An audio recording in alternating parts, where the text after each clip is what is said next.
सगळ्यांचा आधार बनून थकलास ना, घराचा कणा बनून मान ताठ ठेवलीस, पण आज तीच मान माझ्या खांद्यावर टेकवून रडावंसं वाटतंय ना. जगाला तुझा राग दिसतो, पण मला तुझा थकवा दिसतो. तू कधीच कोणासमोर हात पसरले नाहीस. स्वतःच्या इच्छा मारून तू दुसऱ्यांची स्वप्न पूर्ण केलीस. पण तुझ्यासाठी कोण रे? तुला कोणी विचारलं दमलास का? नाही ना.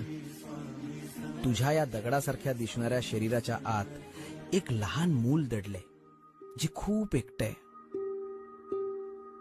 आज तो मुखवटा काढून टाक. खंबीर माणसालाही रडण्याचा अधिकार आहे.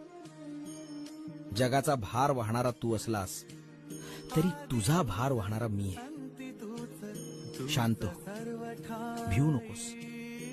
मी तुझ्या पाठीशी आहे.